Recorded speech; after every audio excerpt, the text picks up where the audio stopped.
What's up mga kaguro at mga mag-aral? Ako muli ang inyong online teacher, Sir Franco, para sa panibagong aralin sa General Science. Narito na tayo sa lesson number 3 at ang ating topic ay ang Formation of the Philippine Archipelago, How Plate Tectonics, Volcanoes, and Erosion Shaped Our Islands. Ngayon ay pag-aaralan natin kung paano nabuo ang ating bansa, ang Philippine Archipelago. Hindi ito basta lumitaw sa mapa. Ito ay resulta ng milyong-milyong taong galaw ng tectonic plates, pagsabog ng mga bulkan, at patuloy na pagbabago ng kalikasan. Sa lesson na ito, hindi lang tayo magme-memorize. Iintindihin natin kung bakit tayo laging nakakaranas ng lindol, pagsabog ng bulkan, at iba pang natural hazards at kung paano ito konektado sa kinalalagyan ng Pilipinas sa ating mundo. Sa pagtatapos ng lesson na ito, inaasahang kaya ninyong tukuyin kung aling mga tectonic plates ang kasangkot sa pagbuo sa Pilipinas, ipaliwanag kung paano nagiging mga isla ang mga bulkan, at suriin kung bakit maraming lindol, pagsabog ng bulkan, at tsunami sa ating bansa. Ang goal natin ay hindi lang kaalaman, kundi mas mataas na kamalayan at kahandaan bilang mga Pilipino. Pero, bago tayo pumasok sa technical discussion, mag-isip muna tayo. Bakit parang normal na sa atin ang lindol, pagsabog ng bulkan at pagguho ng lupa? Bakit sa ibang bansa bihira lang ito, pero sa Pilipinas madalas? Ano kaya ang dahilan? Tsamba lang ba? O may siyentipikong pagliwanag? Ngayon, hahanapin natin ang sagot sa mismong ilalim ng ating mga paa sa crust ng Earth. Hindi ito makakatang isip. 1990 Luzon earthquake, 2013 Bohol earthquake, eruption of Mayon volcano, Taal volcano eruption, and frequent tremors in Mindanao. Ito ay mga tunay na pangyayari sa kasaysayan ng Pilipinas. Marami sa atin ang nakaranas o narinig ang mga lindol at pagsabog ng bulkan. Ang tanong, bakit dito ito nangyayari? At bakit parang sunod-sunod, hindi ba? Dito papasok ang plate tectonics at ang pagbuo ng archipelago natin. Let's first discuss the structure of the Earth para mas maunawaan ang ating lesson. Although napag-aralan nyo na to nung kayo ay nasa elementary at nung nasa grade 9 or grade 10, ating pamuling balikan kung ano nga ba ang nasa structure ng ating planeta. Para maintindihan ang pagbuo ng Pilipinas, kailangan muna nating malaman ang istruktura ng ating Earth. Ang pinakaibabaw ay ang crust. Dito tayo nakatira. Nahati ito sa dalawang klase, ang continental at oceanic crust. Sa ilalim nito ay ang mantle. Meron din itong upper and lower mantle. At sa pinakaloob ay ang core. Meron tayong inner core and outer core. Ngunit mas mahalaga sa lesson na ito ang lithosphere at ang asthenosphere. Ang lithosphere ay binubuo ng crust at upper mantle. Ito ang matigas na bahagi ng Earth na hati sa mga tectonic plates. Sa ilalim nito ay ang asthenosphere, mas malambot at parang plastic, kaya nakakagalaw ng mga plates sa ibabaw nito. Ano nga ba ang pagkakaiba ng dalawa?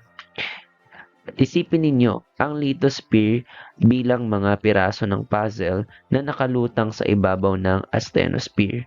Dahil malambot ang asthenosphere, nakagalaw ang mga plates, minsan palayo, minsan papalapit, minsan nagkakakiskisan.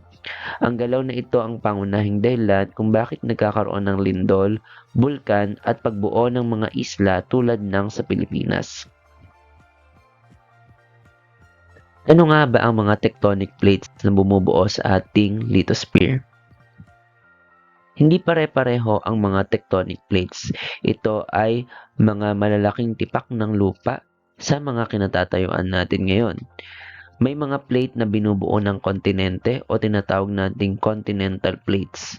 May puro karagatan o tinatawag nating oceanic plates. At may halo ng dalawa o mixed plates. Mahalaga ito dahil kung aling uri ng plate ang nagbabanggaan ay nakakaapekto sa kung ano ang mangyayari o lilitaw. Lindol ba? Magkakaroon ba ng volcanic eruption? Magkakaroon ba ng trench o malalim na hukay sa lupa? O mga kabuo ng bundok o kabundukan?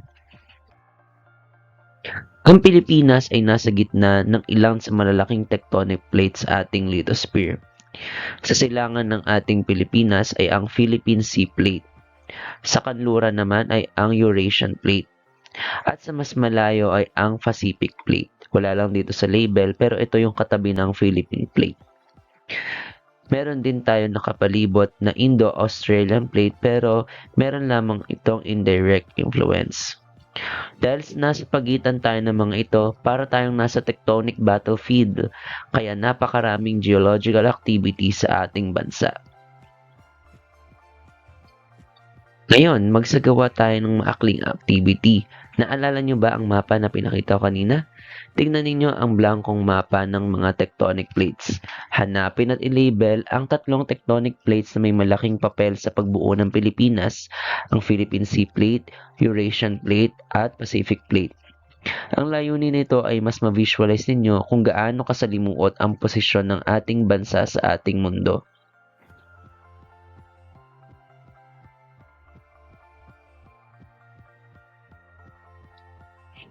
Ngayon, ito ang Philippine Sea Plate. Ito yung maliit na plate sa tabing mismo ng Pilipinas. Ito naman ang Eurasian Plate. At ito naman ang Pacific Plate. Nakuha nyo ba ng tama? Ngayong napag-aralan na natin kung ano ang mga tectonic plates, aalamin naman natin ngayon ang mga lugar kung saan sila nagkikita o nagtatagpo, ang plate boundaries. Pag nagtatagpo ang tectonic plates, tinatawag itong convergent boundary o mga nagsasalubungang tectonic plates. Kapag naghihiwalay naman ang tectonic plates or moving apart, ang tawag dito ay divergent plate boundary. Kapag nagkikiskisan, ang tawag naman dito ay transform plate boundary. Sa Pilipinas, ang pinaka-dominant ay ang convergent boundaries. Ibig sabihin, may banggaan ng plates at dito nagmumula ang mga trench, bulkan at lindol. One type of boundary leads to trenches. Ang trench ay isang malalim na hukay o bahagi sa isang bansa o sa isang area. Kapag ang dalawang plates ay nagtatagpo at ang isa ay mas mabigat, ito ay nalulubog at sa ilalim ng lupa o ilalim ng isang tectonic plate na pupunta. Ito ang tinatawag nating subduction. Sa lugar na ito kung saan lumulubog, nabubuo ang malalim na bahagi ng karagatan na tinatawag na trench. Halimbawa nito ay ang Philippine Trench at Manila Trench. Sa subduction, ang mas mabigat na oceanic plate ay bumabaon sa ilalim ng mas magaan na plate. Habang ito ay lumulubog, tumataas ang init at presyon na nagiging sanhi ng pagkatunaw ng bahagi ng mantle at slab. Dito nagsisimula ang magma formation. Paano naman namubuo ang magma sa subduction zones? Habang lumulubog ang plate, naglalabas ito ng tubig. Ang tubig na ito ay nagpapababa ng melting point ng mantle rocks, kaya sila ay natutunaw kahit hindi pa sobrang init. Ang bahagyang pagtunaw na ito ay bumubuo ng magma na mas magaan kaysa sa solid rock, kaya ito ay umaakyat patungo sa ibabaw ng Earth. Let's proceed now to morphometric classification and spatial distribution of Philippine volcanoes. Paano nabubuo ang mga volcanic arc, ang mga bulkan na usually makikita sa dagat? Kapag ang magma ay patuloy na umaakyat at sumasabog sa ibabaw, nabubuo ang mga bulkan.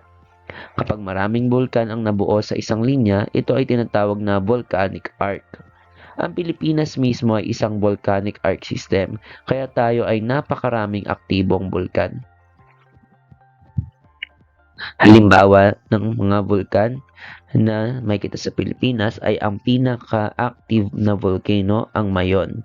Ang Mayon volcano ay nabuo dahil sa subduction ng oceanic plate sa ilalim ng Philippine Mobile Belt. Ang paulit-ulit na paglabas ng magma ay nagpatong-patong ng lava at ash, kaya nabuo ang perpektong hugis konong bulkan na kilala natin ngayon. Pero hindi lahat ng bulkan ay pare-pareho ng hugis at laki. Meron tayong apat na klase ng bulkan base sa kanilang shape: stratovolcano, shield volcano, lava domes, and cinder cones. Ang mga stratovolcanoes ay matataas at matarik tulad ng Mayon. Tinatawag din tong composite volcano.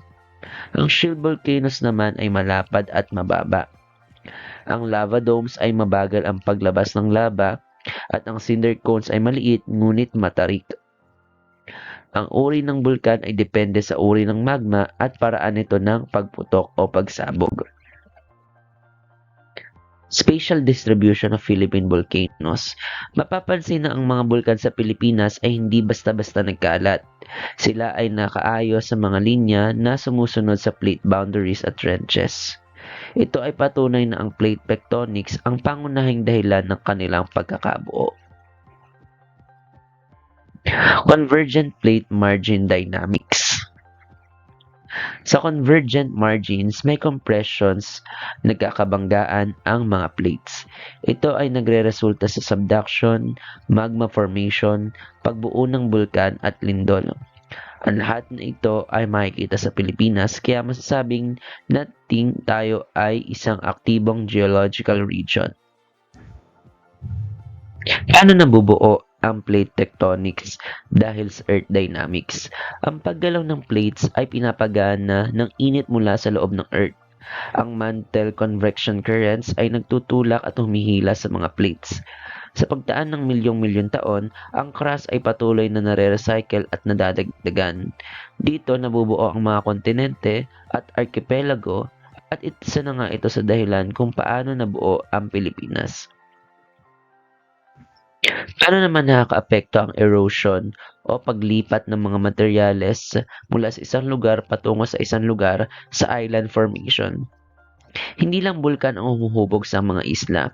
Ang ulan, hangin, alon at ilog ay unti-unting nagpapabago sa anyo ng lupa. Ito ang erosion. Sa paglipas ng panahon, ang matatarik na bundok ay napapantay, ang baybayin ay nagbabago, at ang mga isla ay unti-unting nagiging mas angkop sa tirahan ng mga tao. Tulong din ng erosion para ma-modify ang mga volcanic islands. Kapag ang lava ay tumigas, ito ay nababasag ng ulan at hangin. Ang mga nabasag na bato ay nagiging lupa na siyang pundasyon ng agrikultura at ekosistema. Kaya kahit mapanganib ang bulkan, sa kalaunan, ito rin ay nagbibigay sa atin ng matabang lupa at napapalitan nito ang na-recycle ang mga lupa or soil na nakikita natin sa ating paligid. Ngayon, suriin naman natin ang mga cross-section views ng iba't ibang plate boundaries at mga formation na nakatulong sa pagbuo ng Pilipinas. Sa cross-section view na ito, mas malinaw nating makikita kung ano ang nangyayari sa ilalim ng lupa. Sa convergent, may panggaan at nagkakaroon ng paglubog o subduction. Sa divergent, may paghihiwalay at paglabas ng magma kung saan nakakabuo ng mga bulkan. Sa transform naman, may pagdulas na nagdudulot naman ng mga lindol. Tignan pa natin ng mabuti ang subduction zone sa pamamagitan ng pagsusuri sa subducting slab. Sa cross-section ng subducting slab o yung lupa na pumupunta sa ilalim ng isa pang lupa or plate, makikita natin ang unti-unting paglubog ng plate, ang pagtaas ng init at presyon at ang pagbuo ng magma. Ito ang puso o sentro ng volcanic activity sa Pilipinas. Paano naman nagkakaroon ng magma? Makikita dito ang buong proseso mula sa pagtunaw ng mantle hanggang sa pagsabog ng bulkan. Hindi ito biglaan, ito ay resulta ng mabagal ngunit tuloy-tuloy na geologic processes sa loob ng ating Earth. Ang isang isla naman ay maaaring magsimula sa ilalim ng dagat bilang isang bulkan. Dahil sa paulit-ulit na pagsabog ng bulkan, ang lava ay tumataas hanggang sa lumitaw sa ibabaw ng dagat. Sa kalaunan, ang erosion ang huhubog sa anyo nito. kaya nabuo ang archipelago tulad ng sa Pilipinas. Ngayon naman ay pag-usapan natin ang mga hazards at iba pang kaugnayan ng tectonic plates sa iba pang pag-aaral. Ang plate boundaries ay hindi lang bumubuo ng mga isla, sila rin ang nagiging sanhi ng mga natural hazards. Kapag nagkikiskisa ng mga plates sa transform plate boundary, nagkakaroon ng lindol. Kapag may subduction dahil sa convergent boundary, may bulkan at posibleng tsunami. Dahil dito, ang Pilipinas ay kabilang sa pinaka-hazard prone na bansa sa buong mundo. At ang mga pangyayari nga na nasa listahan nito ay hindi hiwalay sa plate tectonics. Ang bawat lindol, pagsabog ng bulkan at tsunami ay may ugat sa galaw ng mga tectonic plates. Sa pag-aaral ng mga ito, mas mauunawaan natin ang panganib at mas magiging handa tayo sa hinaharap.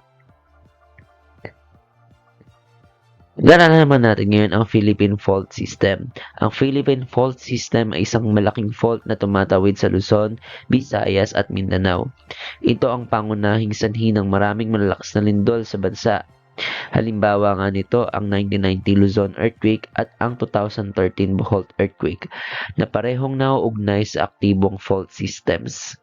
Ipinapakita nito na ang Pilipinas ay patuloy na gumagalaw at ang mga tectonic plates nito na nakapalibot sa kanya.